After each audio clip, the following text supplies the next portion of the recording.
It's a kind of magic. It's a kind of magic. Oh man, I didn't pour myself a drink. I got so distracted. That is so unlike me. I'm gonna go get a drink. Yes. Can you bring over the bottle of wine? This is the way we're starting. Welcome to You're No Fun Anymore, a nostalgia podcast where we ask the ultimate question, are you actually any fun anymore? I am Randall Meal. I'm Dana Weber. I'm Bryce Weinert. I'm Alexandra Stoilis. And I'm Helen Stoilis. And today we are going to be dealing with Labyrinth. TriStar Pictures announces the collaboration of three extraordinary talents. Jim Henson, creator of the Muppets and Dark Crystal. George Lucas, creator of the Star Wars saga and one of the most innovative forces in modern entertainment, David Bowie. Together, they will take you into a dazzling world of fantasy and adventure. There's nothing to be afraid of. A world where anything seems possible and nothing is what it seems. Everything I've done for you. I move the stars for no one. The world of Labyrinth.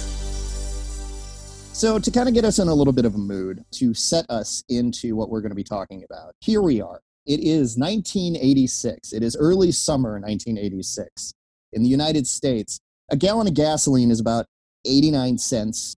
Hands Across America is a thing we did just recently. The Rock and Roll Hall of Fame holds its very first introduction. Oprah wasn't even a national thing yet. She was prepping for her big debut, and Halley's Comet hit its apex, capturing the imaginations of nations still scarred by the Challenger explosion just months before. So the point is, America's really feeling itself. I've been transported. I've been 100% transported. This is also the tail end of some serious powerhouse, high-budget fantasy. Talking in the 80s, we saw films like Clash of the Titans, Excalibur, Conan the Barbarian, Lady Hawk, Legend, which actually shot Legend. Yeah, it's amazing that those two actually were shooting basically incongruents next to each other at one point in time. I loved Lady Hawk. The Dark Crystal was Henson's big success beforehand. So now it's June 27th. Labyrinth is released into theaters. Anybody want to take a guess at how successable Labyrinth was? Hugely successful. It was not. It wasn't successful at all, was it? Yeah, I vote No. not successful. David Bowie! But it was weird puppets, and people are weird back then. And people are weird today. Yes, People are weird today. It's hard to sell David Bowie to children at this point in time. It's hard to sell David Bowie crotch to children. Yes. Well, it would actually end up growing, no pun intended, on a whole generation of people. It actually debuted at a paltry number 8, well behind the holdover Karate Kid Part 2 and even Rodney Dangerfield's Back to School. To be fair, those are both awesome movies. Yes, they are good, but this film... Part 2? No part 2 should ever debut. Part 2 is in Japan. We'll get to that. We'll get to Karate. Greatest theme song of all time. Damn straight. All right, we're not talking about the Karate Kid Part 2. Go back to Labyrinth. So by mid-July, that's less than a month in the theaters, pulling only $12.7 million against its $25 million budget. Compared to The Dark Crystal, which was 5 years in production, which took over $41 million over 9 weeks and had been held in 1,000 theaters, this was a big, big letdown for Jim Henson and the entire team behind Labyrinth, who really, they were trying to do something to elevate what they said was a coming-age story. So much so that Jim Henson never got back in the director's chair again.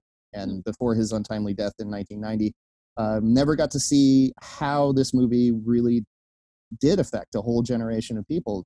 But box office does not determine a true successful film. So let's get into it. Is Labyrinth still fun anymore? Yes. Well, let's kind of start from the beginning. Like, what is Labyrinth? I also have the working title of that is How I Stopped Worrying and Loved the Bulge. I think it's a formative sexual experience for a whole generation of people. I actually put that in note. I actually said in my notes, David Bowie sexually awakened every single child that saw this movie. Totally. Yeah. Absolutely. And it incorporated like regardless of gender, regardless of That's why I said every single child. just the freedom of fantasy. Mm-hmm. You know, like having these fantasies and having them come to life and like living in this fantasy world. Yeah. You know, like embracing that kind of and also realizing that like sometimes the fantasies aren't exactly what you expected them to be. Right. I was not aware of penis before this movie, honestly. But you certainly were after. Yes. And I was doomed to disappointment for the rest of my life thanks to it. I will say the one other thing that I think this movie did was help parents to explain to kids why life isn't fair. Yeah. Absolutely. Totally. Also, That's The number of times she says, it isn't fair, and then she realizes it isn't fair. It isn't fair. That's to deal with it. Somebody's changing your little marks in the labyrinth that you thought you were so smart to put down, but somebody comes along and moves the X's, you know?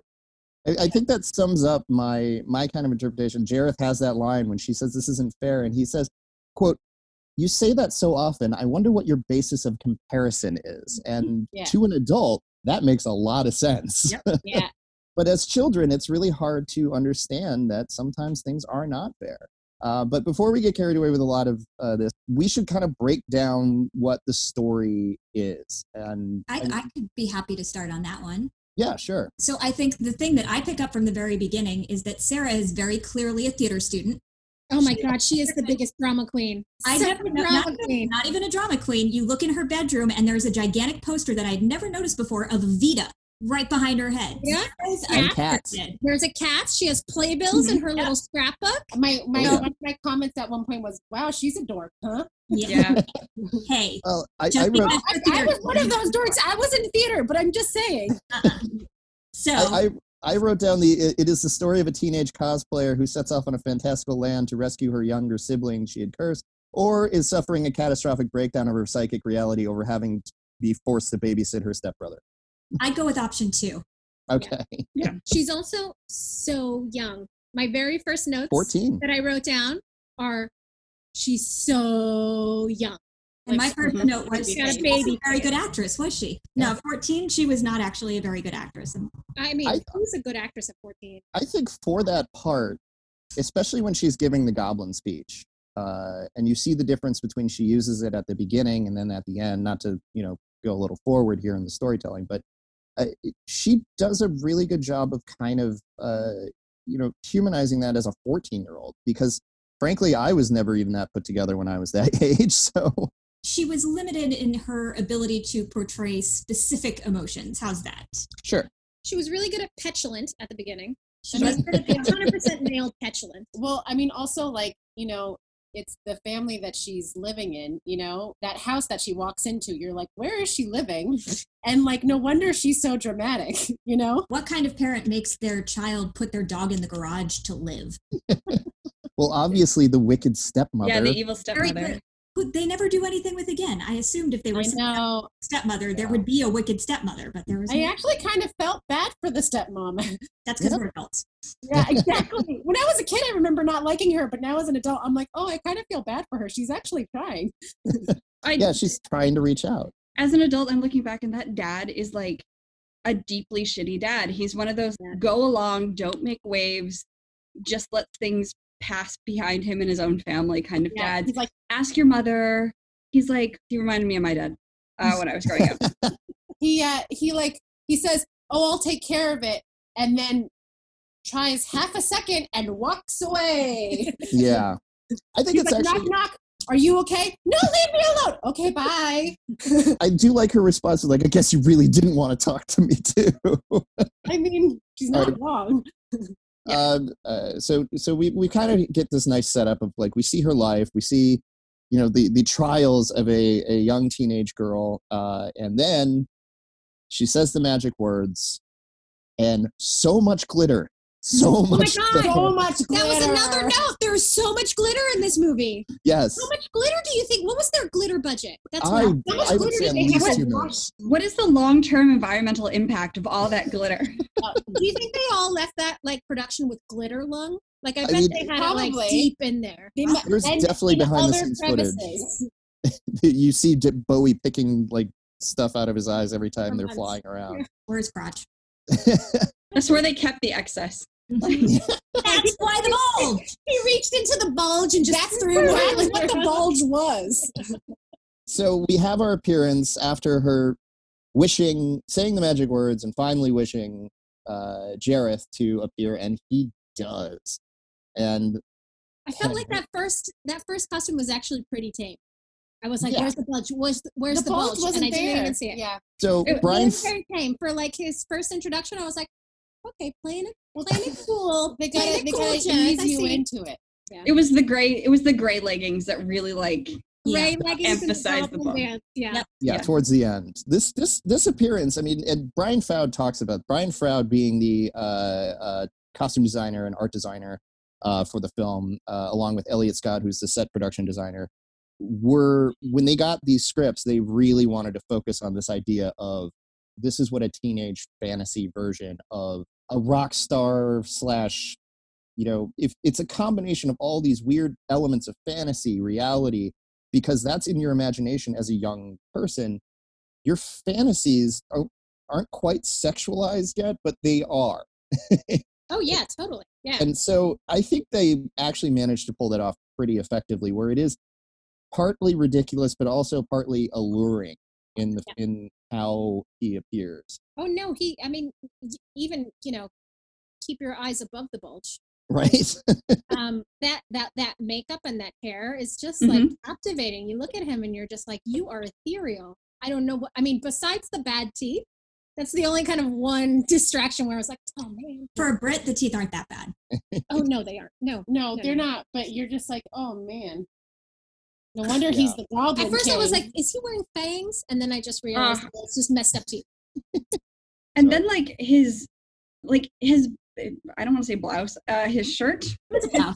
His It's man a blouse. blouse. His man blouse. It's that poofy blouse. Yeah. But it was like so deeply unbuttoned, but you couldn't see anything. So it was like hairless, and it's like almost asexual. Like it doesn't. It's you see no pecs, you see, Yeah. and it's very shadowed, and there's like jewelry and stuff. So like the promise is there, but it never like gets explicit. not dangerous. Yeah, Well, I think it's not like sweaty and hairy and like Creepy. real. like physically present. It's like ethereal is a good word for him. Well, what part sells the ethereal as well is we need to talk about the contact juggling. Because Oh my God! Was that somebody else's hands? That totally somebody else's was. hands, It right? was? Dang, I That thought he learned was. how to do that. There's one point where No. he's sitting in the window, and you can tell that somebody else's hand is like reached in through right his, behind like, him. That right is, behind him, and I was like, I "Oh, had that's in my so notes, clever." handwork is so good. That was great. I mean, it is. He Pathetic. spent the best part. So the juggler's name is Michael Moshen. He actually is an amazing performer. He's been on all sorts of television across England and the United States. In that part, to do all that contact juggling, he had to learn to do that without being Without able looking. to look at the ball. Yeah, probably not just without looking, but like physically stretching away from his hand. You know? Absolutely. And it is amazing that he was able to do what he was able to do in those few scenes that you see him, and how seamless they were. And this goes to, You know again, what? I actually thought Cool. the kind of like practical effects that they did. Oh, they're were fantastic. Really well done. Like Really when well done. when he does that like magic trick with like the snake and throws it on her and it turns into a scarf and then it turns into a goblin. It was so seamlessly either edited or done that it looked like Or that. You're both. like, oh, this Yeah. is like a magic. oh, That's absolutely. because the Muppets create magic. That's true. They do. They do. I mean, you're 100% right. No, they are magic. They convince you I that mean, they're real. They thank you. convince you that they're actual I'm so like, beings that happy. you can talk Yeah. to. Oh God, yeah, no, all those little goblins, like they're all so individual. Brian Froud is one of my favorite kind of artists in general. I Yeah. love his style, always have, since a kid. Is Toby Froud the baby? That is correct. That is his actual son. Wow, Oh, very cool. I I noticed that in the credits at the end. I was like, Toby Froud. Oh my God. So he made a joke in the interview where originally he had drawn this baby before his baby was even conceived, because the production for this film started pretty much immediately after The Dark Crystal, which was 1982. Mm-hmm. So they had worked on. There were 25 drafts of this screenplay before shooting even began in '85. Jen Henson and Dennis Lee. Dennis Lee was the lyricist for Fraggle Rock and working with Henson in a lot of different projects. There were many writers. Even though Terry Jones is listed as the only writer, it went through Laura Phillips and Terry Jones. They both wrote 2 versions of the screenplay. What ended up happening is they would sit in collaboration meetings with people like George Lucas, Larry Merkin, who is a producer and consultant on numerous Henson projects, Mira Vilimorovich, who is Henson's personal assistant. Elaine May was drafted to come in and patch together a lot of the stuff, because basically what they were doing is taking Laura Phillips' story of a coming of age, Sarah's growing up, and then grafting that onto Terry Jones' bizarre, wild, and crazy set pieces that he based on seeing all of Frood's designs.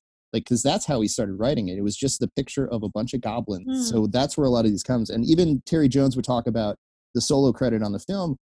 He stated in interviews where his contributions were more like the set pieces. Like the only translations that were direct were The Bog of Eternal Stench, The Helping Hands, and like a few other of these set pieces. But most of the story structure was a graft between a lot of his story and Laura Phillips and these other people that came in to kind of bump up the script. But ultimately, he does get the final credit, which is weird because it's kind of an erasure of all these people that have helped the story along, especially Elaine May and Laura Phillips.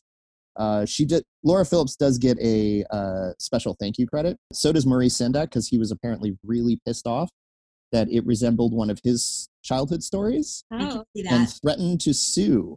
Also, so he's a really mean old man. Yes. So there was a lot of bad blood. He's still I don't know if he's still around. I don't think he is. He held a grudge for the longest time about this, even though they give him preferential treatment in the credits, saying that, you know, a lot of these things are inspired by artists like, even though he had no actual input on the story whatsoever. Well, I mean, I just kind of felt like that was that foundational, you know, fantasy background that Sarah has, you know, like she's got Where the Wild Things Are in her kind of bookcase. She's got Wizard of Oz. She's got all of these kind of early stories of, you know, a kid that gets transported to a magical place. Right. Maury Sendak is just kind of, you know, he didn't invent it. Come on. No, but he was a cranky old man, so he used to sue people all the time for stealing his ideas. That's what Sendak did. I mean, it is very obviously an homage when when you pan over the room at the very beginning, you see stuff like Alice in Wonderland, Grimm's Fairy Tales, Where the Wild Things Are, is prominently displayed there. That was, I think, that was Henson's way of saying, hey, you know, it is a shared universe in the fact that we all like to create these fantasies. But that also raises a good point that I caught several references that clearly were used in Harry Potter later on, and it seems like Guillermo del Toro borrowed quite heavily from the movie, and nobody's crediting Labyrinth for that. So I think you are correct, Randall, that it's a legacy. Yeah. And you kind of just have to accept that one inspires the other. To just give a single writing credit to something like this is eventually what happens, just because you need to give a name to the creator. But there are things that are very definitely Terry Jones out of this, and that comes through. And their collaboration worked, I think, surprisingly well in what essentially is a really good coming of age kind of parable. I wrote down in my notes, oubliette. Is that how you say that word? Oubliette. Oubliette. Oubliette. That is something Terry Jones added. I swear to God, because that's one of those weird words that he was just like, "Oh, this is funny." Oh, as soon as I didn't remember that they had the whole oubliette conversation. As soon as she fell into it, I was like, "It's an oubliette," and Alex was like, "What the fuck is that?" The same thing. I was like, "What the fuck is an oubliette?" And then they described it like 5 seconds later, and she goes, "There you go." Oh, I actually, Randall. I'm like, well, actually. Actually, Alex. Well, that's and I mean, to kind of get back into the story about like where we're growing. We're growing with the story too. Yeah. We're growing. The idea of how she does grow, and I think, Bryce, you had mentioned this when we were watching it, about how she really is kind of coming into her own, and the scene at the door when she's figuring out the riddle, and she's like, "I figured this whole thing out," and it's like, it's not necessarily a punishment, but it's also not a success. Yeah, I appreciate this film as a story for especially young girls, because she chooses her allies. Her allies always like step back and let her take the lead without any sort of like argument there. She's allowed to make mistakes, and her allies don't abandon her because of them. Yeah. And then she's allowed to, nobody rescues her. She rescues herself over and over and over again, and she faces the big bad by herself. So I think like as a story for girls about growing up and empowering yourself, this is still really meaningful, really powerful. And I think that's a really important point about Jim Henson's work in general. I think he's always been great, even with Muppets, about featuring women in roles where they are the leader or the one that takes charge or the tough one or the winner. Like that, he was very careful about that. And even looking at something like Miss Piggy, who's obviously not the best example of womanhood that's out there, but she kicked ass, and she kicked ass regularly. Yeah. And that back in the 70s and 80s, that was not so commonplace. So I think Jim Henson doesn't get enough credit for the amount that he did to kind of give young girls weird kind of role models, but role models nonetheless. Yeah. And especially from somebody who is like a literal teenager. Mm-hmm. You don't see a lot of those kind of representations of somebody really kind of coming to their own at that age. It's either thrust into these kind of like, you were the chosen one all along, and she's not a chosen one. She's just somebody who got stuck in the situation and has to learn and grow from it. Yeah, a little bit of luck, a little bit of perseverance, a little bit of help from her allies, and she got herself into that situation, but then managed to get herself out of it. Yeah. You know, right. I think a great little moment in that is when she's actually going up to confront Jareth at the end. Her friends are there to back her, and they just simply say, "Well, you know where we are if you need our help." Yeah. Yep. And that's all they can do. They formed this like weird cabal of adventurers that didn't know each other and probably started off as antagonists, as Hoggle is an incredibly antagonistic character to her, just so dismissive. He just hurts inside. He hurts. He has walls. Poor Ernest Borgnine. I called him Ernest Borgnine. He looks like Ernest Borgnine. As somebody who loves Ernest Borgnine. Okay, stop saying Ernest Borgnine. Well, now we're going to have to watch Marty after this. Yeah. I love that movie. Come on. Who doesn't love a 30-year-old Italian guy living with his mother in Arthur Avenue? Exactly.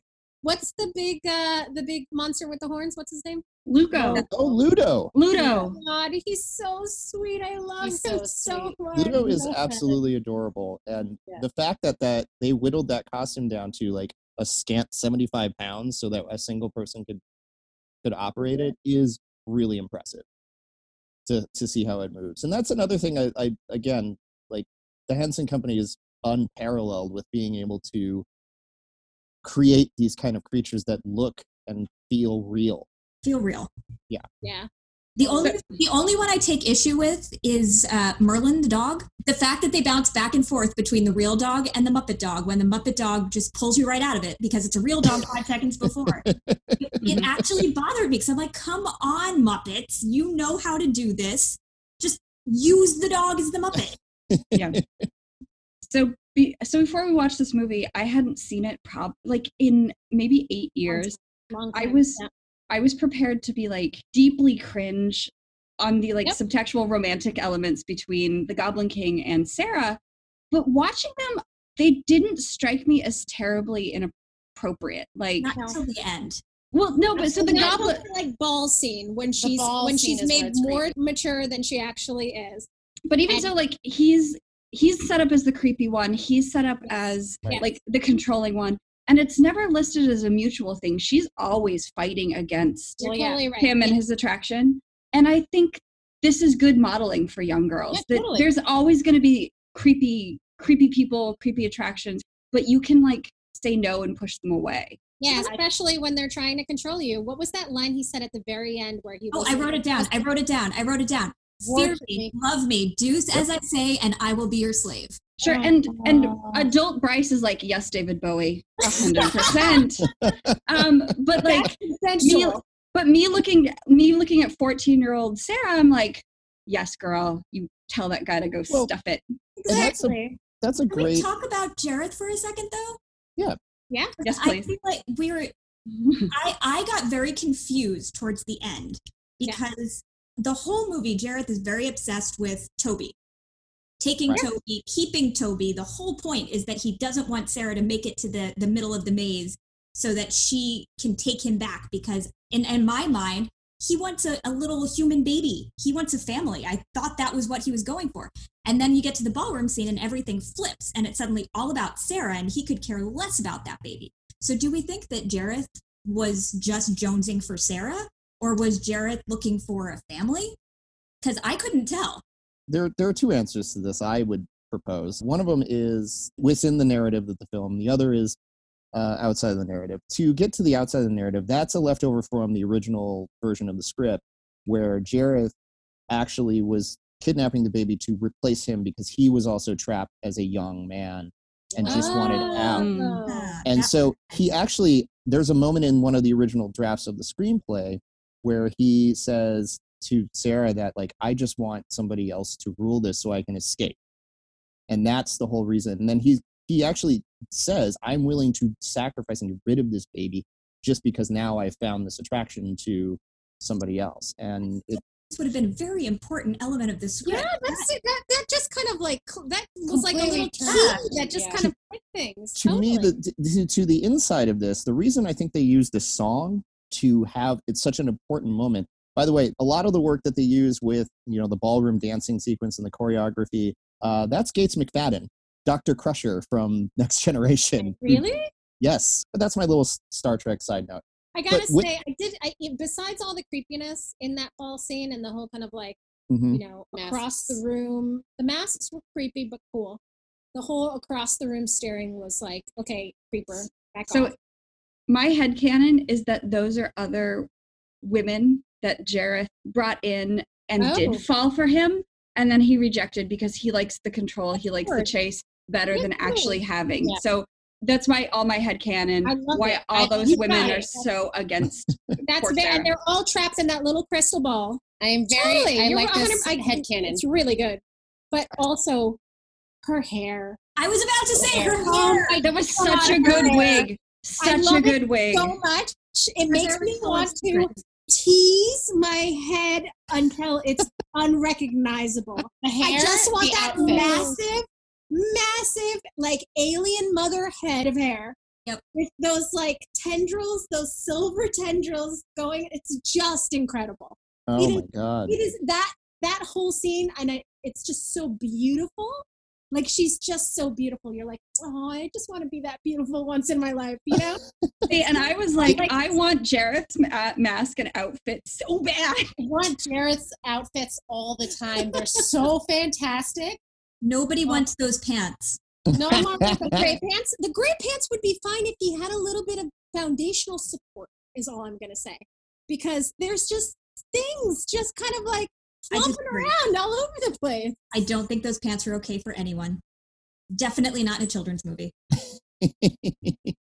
So I like the mask with the little hand. Yeah. Oh, that's brilliant. Yeah, that's like the little detail on the thing. Yeah. I think that's also part of, to get back to that whole idea of why the switch to his love for Sarah as opposed to this. I don't think it's necessarily love, because he makes it very apparent that this is basically bow to the patriarchy and I will give you everything you need. Yes. And I think Bryce is right in that it's more of the control that he loves than anything else. Yeah. It also sells that all of his big emotional moments that Jareth has, they're all in song. So you don't get the direct, he never actually admits anything that he wants outside of song. That's what songs and musicals are for. Absolutely. Yeah. And that's why I absolutely think it was a great choice to have David Bowie do all this kind of stuff. And Henson wrote him and handed him one of the early drafts of the script well before production. I think this was like back in the early 80s when he was on tour. And he said, I would love to have you as a part of this. And Bowie, of course, was like, oh, I've been looking to do, something that was a little bit more geared away weird ass from Muppet musical. Well, I think he was looking to something that wasn't just, the normal music and concert performances that he was doing. He said in interviews that he jumped at the idea of writing children's songs, and he recorded all that stuff before like Jim Henson actually sat down and they flushed out the shooting schedule. So he came in, he recorded with the Harlem Choir and came in with basically finished tracks and said, here's some of the music. And so a good chunk of the film songs he had already recorded and polished before they had come in. And that, I think, is also a reason why there's a little bit of a dissonance probably between the shooting script and what ended up being the finished product. Because, there's a little bit of polish on that. On another fun note... Wait, I have one thought about Jareth and his control. So, Dana, you said that he doesn't really show emotion in his spoken. There's the one moment when he tells Hoggle that if Sarah kisses Hoggle, send him. But again, he doesn't really seem that connected to Sarah. Like, he doesn't seem to have a big jealous moment. He doesn't seem like worried about their relationship. It seems more like he's fucking with Hoggle. Oh, exactly. And he's manipulating and and he's turning their relationship dirty and toxic because this is another feature of control. Also, Randall, I hope you think this podcast is R-rated because I'm going to say fuck a lot. That's fine. We've already had a couple. Of course. No, and I think that's part of what this movie is. It's like you said earlier about it teaching girls a lot of things. It teaches girls to beware of the creepy, controlling guy. Does it though? Because it's David Bowie, and we've just discussed that David Bowie sexually awakened everyone that saw the movie. I know. But that's the thing is sometimes the guy who sexually awakens you is not good for you. Yeah, but I would say that as a child, many people picked up on that nuance. And this is why so many women of our generation then went on to love 50 Shades of Grey. Because we had it embedded in our minds when we were like 10 years old. I don't know. I was very well aware of Stranger Danger, and I was like, nope, that guy's a pedo, and I'm going to walk away from him. That was very much our generation, was the Stranger Danger generation. Nope, Stranger Danger, that guy's a pedo. Speaking of Stranger Danger, gonna go into some of the other people that were thought, because Henson and company, when they were originally putting this together, had always thought, well, this is going to be song heavy and we need a pop star. And originally he wanted to focus on Police frontman Sting. He thought he would be... Sting would have also been great. Sting would have been right. Sting would have worked. Well, Sting kind of did work in Dune. Right. And eventually just was like, no, Bowie's the kind of guy, because he thinks he has that kind of like just draw and ability. Some of the others considered were Mick Jagger. Nice. Could have seen that. No, I could have seen it. Hard no. You don't want Mick Jagger in this role? No. I could see. I could see it. I'm not against it. I mean, it would have been a creepier movie. It would have been a creepier movie. Jareth. Yeah. Others included Prince. Yes. Prince would have been really scary, though. He would have been scarier than Jennifer Connelly. He still would have been like completely ethereal, and he's way so sexier. Like so fey. Well, he would have been the king of the fairies, not the king of the goblins. Right. I mean, technically, goblins are... Anyway, never mind. Yeah, don't get that dorky. I think, like, somebody like Prince would have definitely brought more of a overtly sexy. Like, we all love talking about WAP now, but that was, like, Prince's bread and butter back in the day. Like, but I'm also thinking of the soundtrack, like, guitar-heavy rock soundtrack versus, like, the synth pop soundtrack. Right. He was definitely a little bit more rock funk. Especially at that point in time. Because that would have been at the height of Purple Rain. Oh my God, can you imagine a Prince cover of In the Underground? Ooh, yeah. Man, it probably exists. It's probably in Prince's bunker. I mean, Prince worked 24/7. He probably has recorded a cover of everything. Literally everything. Ever written, yeah. The biggest name... an entire movie of that. And it's in his like library in his bunker. Yeah, somewhere in Paisley Park. It's in there. The biggest name that everybody came across is they were originally considering Michael Jackson. No. Now, I don't know how that would have aged about... I was about to say, movie would not have aged as well. That would have not aged well at all. Although Michael Jackson stealing a baby. Sure. Yeah. That part's more believable. It is. You basically have his performance in Captain EO. To get an idea of what he would look like is that kind of like ethereal Captain EO superstar. is great. No. It is. I think it's actually fun. I was talking to a friend of mine who saw the last iteration of it when they screened it in dual 70 millimeter at Disneyland. I think this is like 2013. Yeah, we saw it more recently. We saw Was it like it? a few at years Disney ago. World. Yeah, In Disney They're World. still running? not anymore, but it Or was not 5 anymore. years ago. Yeah, they had just, I think it was probably like a few months before they stopped it. But Wow. It was okay. very 80s. It was a rainy day. We needed to go somewhere indoors, and Captain EO was it. Neo was your answer. It was And we wonderful. really wish we had taken some edibles before we had gone in. It was fine for me without the edibles. I enjoyed it. I mean, I will say this, since we're speaking about casting, the auditions were held in the UK in 1984 for the role that would eventually go to Jennifer Connelly. So Sarah's role, they were definitely looking for somebody who was younger and could carry themselves in the world of fantasy. Some of them on the list, including some of these alternate realities we're looking up, include Helena Bonham Carter. Oh, She was the wow. very first to try out for the part. How old was she back then? She was pretty young. She would have was- scared Jareth. I was about to say, Helena Bonham Carter would not have been believable as early Sarah. No. Sarah, sure. They realized really quickly after that they needed to cast an American lead, so they started auditioning a lot of people, including Jane Krakowski, Sarah Jessica Parker, Mia Sarah. I mean, Mia Sarah, Jennifer Connelly, kind of interchangeable. Well, the funny part is that, so as I had mentioned earlier, they were shooting Labyrinth just down the street, getting into a little sidebar about how she played Lily in Legend. That was that came out in '85. Speaking of Legend, I also thought Tim Curry was a formative sexual. Yes. For me, but not in Legend. It was in Rocky Horror. Which Horror as well. But him as the devil in Legend, I was like, God damn. Although, so in the chat on Zoom, we're talking about Helen Bonham Carter in A Room with a View, which, if you look at it in a certain light, is essentially Labyrinth. She's got like poofy hair. Yeah, but it's essentially Labyrinth. The same story, like girl coming of age, like seduced by a super weird stranger dude. It's essentially the same coming of age plot, just without goblins and puppets. I'd say that. I did find my note on this. So Mia Sarah eventually, Jim Henson's son, Brian, who worked on a lot of the creatures, he's actually the voice of Hoggle and one of the key performers out of it. They developed a crush on each other back in the day, and years later they ended up reuniting, and then they got married. They married in 2010. So Brian Henson and Mia Sarah actually finally got to connect. That's adorable. Wow. Yeah. Well, Brian Henson was already working in a lot of UK productions at that time because he didn't want to just step into his father's play. If you've ever seen the movie Mirror Mask, it is a not too subtle recreation of a recreation of the Henson children's lives under the circus of puppetry and weirdness that they had to grow up in.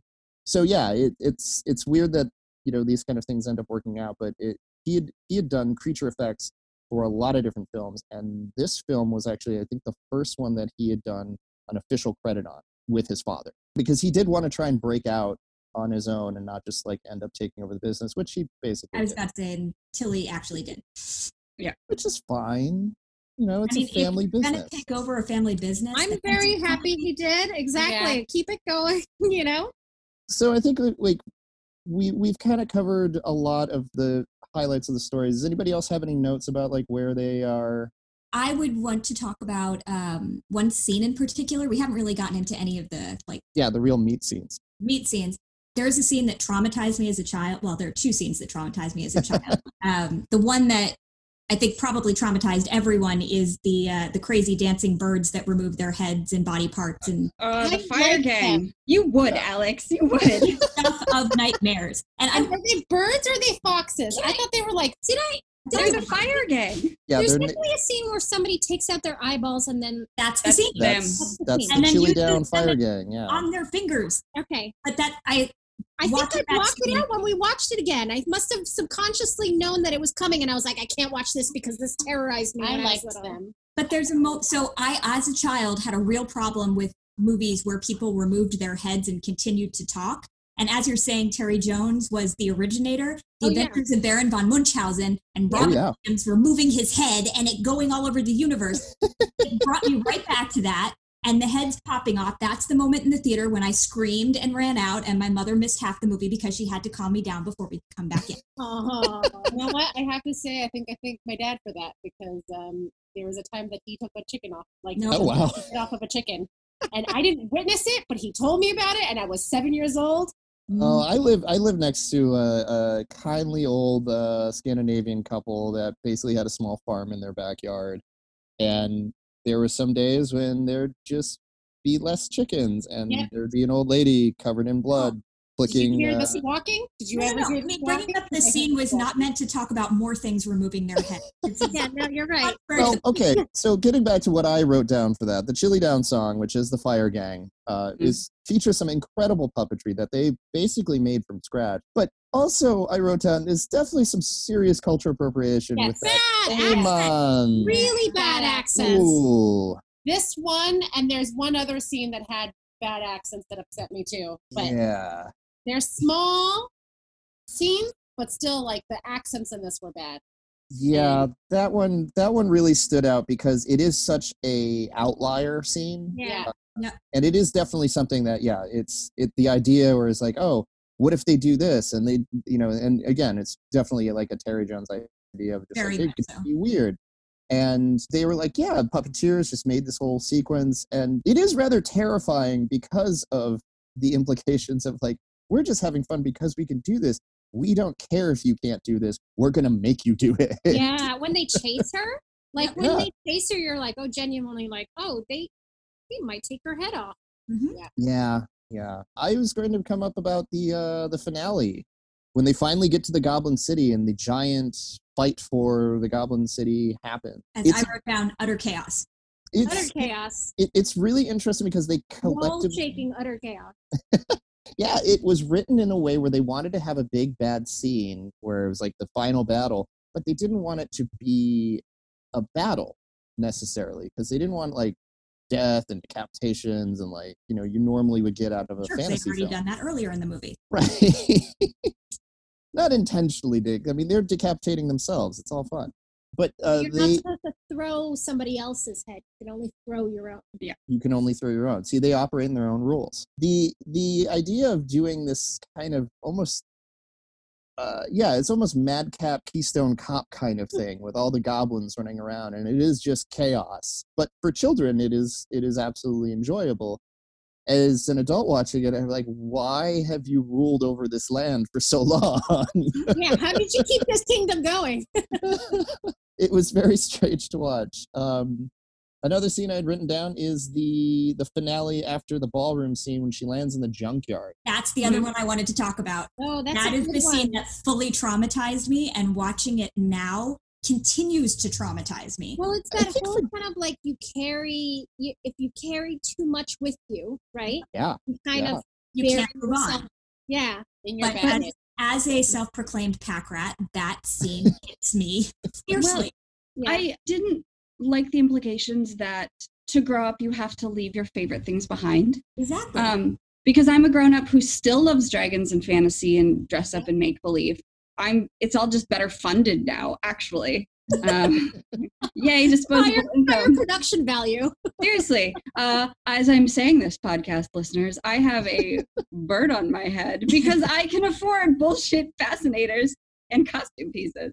But I didn't like the idea that growing up means leaving childish things behind. And I think that's what traumatized me about that scene so much is even as a 88, so I was 8 or 9 years old, watching that scene and being told you can't succeed unless you get rid of all of these things that you love and the things that define you. You can't move forward. Even then, it made me so unspeakably sad.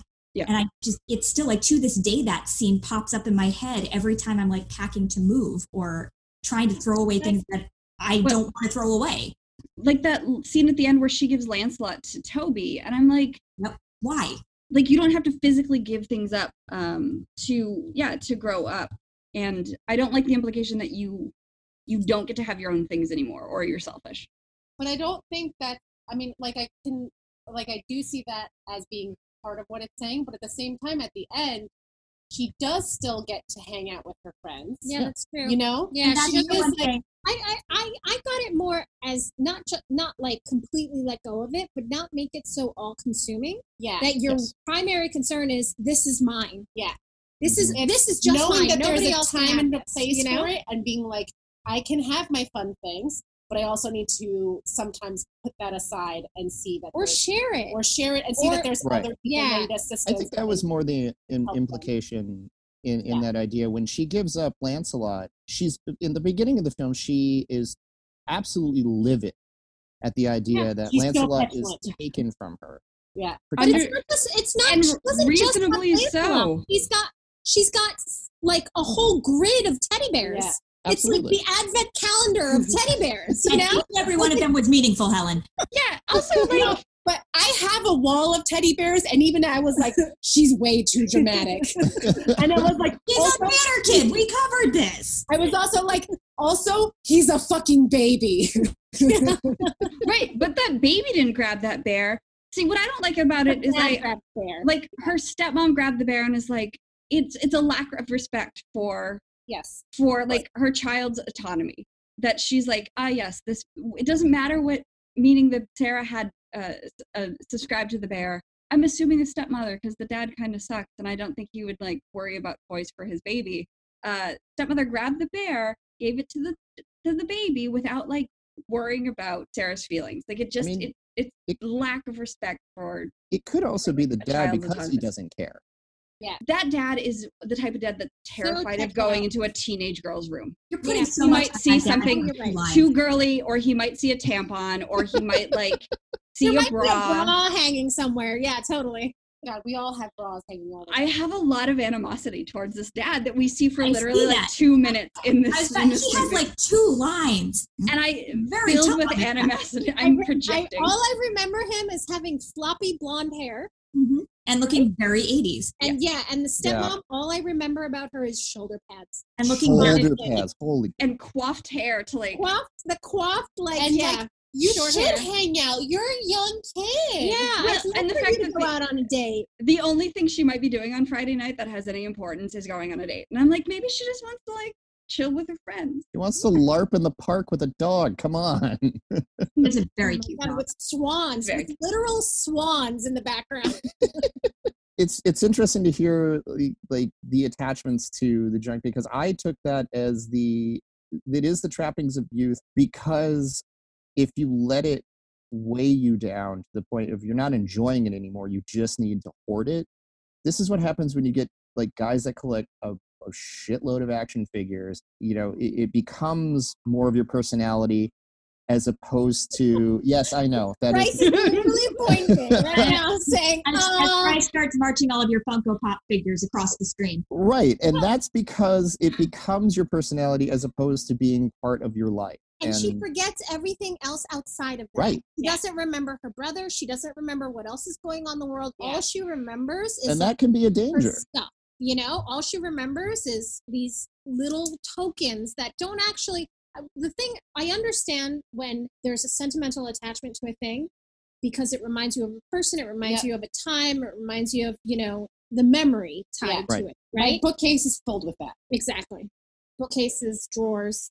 But I guess that's Things like that. my problem. The reason it traumatized me, every single item in my apartment has a memory or a person Yeah. attached Yeah. to it. But it's not like that memory ceases to exist because you've lost a ticket stub. I'm a person who holds on to ticket stubs and playbills and things like that. Like I totally 100% hold on to these little tokens of memory.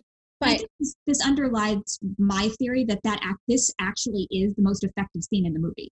Yes. Mhm. I think that is the crux, more so than the ballroom scene, honestly. Yeah. Yeah. Because it has more meaning. I think it's not even subtext at that point. It is literal, just on the nose. Don't let this stuff weigh you down. It's In the the sense condoing of life. Yeah. You know? So one thing I noticed in the scene that I've never noticed before on the rewatch is the fact that there's so many of the hoarder guys. Yeah. Like when I watched it the first time, The I just focused on background, right? the woman, but It's- there's so many. Yeah. And that was really disturbing to me on this rewatch, that I'm like, oh yes, this is. I had the same thought. And then if Sarah had let that happen or continue to happen, she just would have turned into one of She them. would have just joined it. Yeah, the walls would have crumbled around her, and she would have just joined the junk pile with everybody else. Yeah, right. And she ends up. That was the closest she came to actually going off of her path, right? Yeah. That was the closest she came to actually abandoning. Because even when she faces Jareth in the MC Escher painting, her drive is Toby at that point. Yeah. Well, even in the ballroom scene, like, it actually doesn't take much to snap her out of. Not at all. Out of the spell. Mm-hmm. She has a lot more agency over herself in that one than she does in the junkyard. Yeah. I think our personal demons are the ones that get us the most, right? But I think the junkyard scene is also the moment when she can decide, do I want to still be a kid or do I need to move into adulthood? That's the turning point. That's the crux for her. Mm-hmm. She could stay there and she could go back to her bedroom and have all of her things, childhood things of comfort, or she can move forward and rescue her brother. So that's the moment of decision. Yeah. By the time she accepts this, this is also when she has formulated basically her permanent bond with her friends in this world. And that extends to even after when she says you have no power over me. Mm-hmm. And that is the perfect amalgamation, I think, of growing up, which is the idea that you're always going to have these kind of attachments, but you have to be able to go, you know what? I need to do the things that I don't like to enjoy the things that I do. Which again, right back. Unfortunately, that's the world we live in, where we don't just get to do the things we like. But it is part of her first steps into adulthood. And then her surrendering Lancelot of her own volition, saying, like, I want Toby to be better, is her saying, like, I want to live where I can be kind to other people and people will be kind to each other. I'm going to say, though, that baby looked like he was having a pretty good time. That was what my thought was. That baby was not having a bad time. This was my exact quote. It's because he doesn't have a fucking tween yelling at it anymore.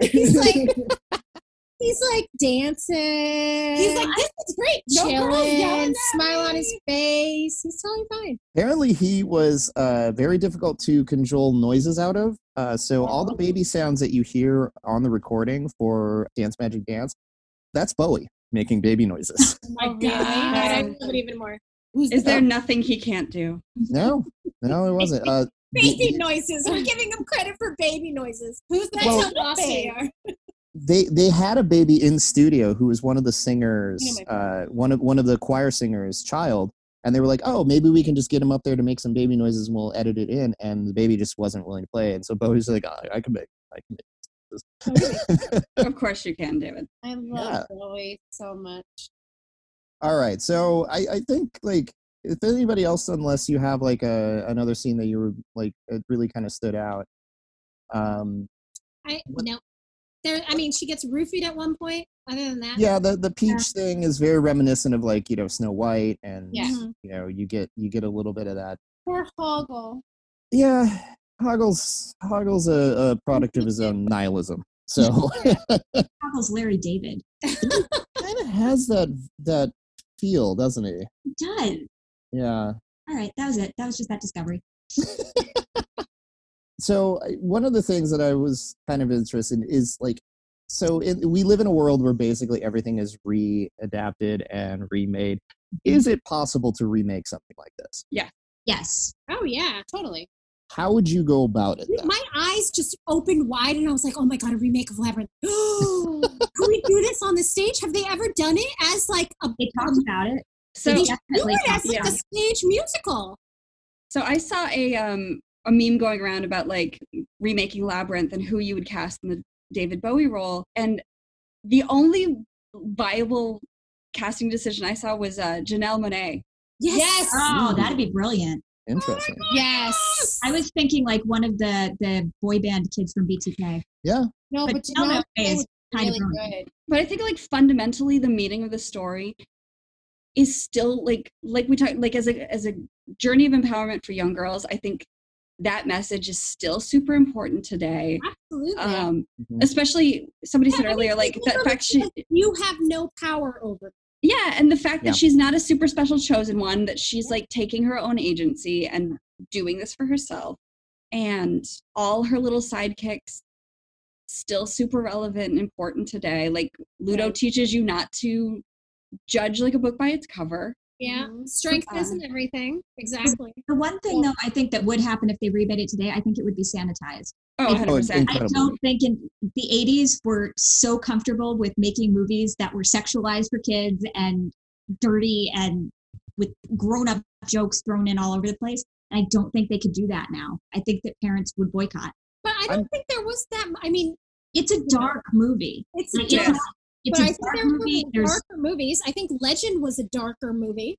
Yeah, but that's also of its time, and you wouldn't see it today. Right. I don't think not you for would see it kids. now. I don't think that they really in today's children's movies. They're all very light and fuzzy, and they don't want kids coming out of it feeling anything but good. Yeah. Well, I think the first Frozen movie. There are some dark moments. It's a throwback. The first Frozen was a throwback, and the second one even, Frozen 2 did the same thing, but I think on the whole, it is very hard to think of a kids movie from the last 10 years that isn't completely kid friendly, which I think is the exact opposite. Like you go back to the 80s, every single children's movie I can think of has at least one moment that gave me nightmares. Which is really funny that like children's cartoons now are all like really secretly grown-up cartoons. Yeah, that's true. Yeah, and maybe that's just where it all went to. Mm-hmm. But I think that would be the one problem with the remake now is that it would be sanitized. However, I could see a Broadway musical. Yeah. 100%. Oh, most definitely. Dialing into it. Where do 11-year-old girls get their sexually awakening now? Where do they?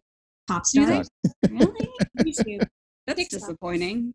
Yeah, I know. Because then they just have fantasies about normal dudes their whole life and not like well, maybe that'll work out. Elf and Goblin Kings. I don't know. Maybe normal dudes will work out better for the next generation than David Bowie worked out for us. At least our generation is properly kinky because of David Bowie and Tim Curry. Exactly. Oh, man. Yeah, I don't know. I'm still on the fence of whether or not a direct remake, I don't think would. I know, like none of us are parents, but honestly, when we were watching this, I was like, this isn't as sexy as I remember it being. No. You know? But it isn't. I was like, oh, this is pretty tame compared to how I remember it. You know? Yeah. I remember the Wiggles had some suggestive costume. Wiggles. Anything to work the Wiggles into this.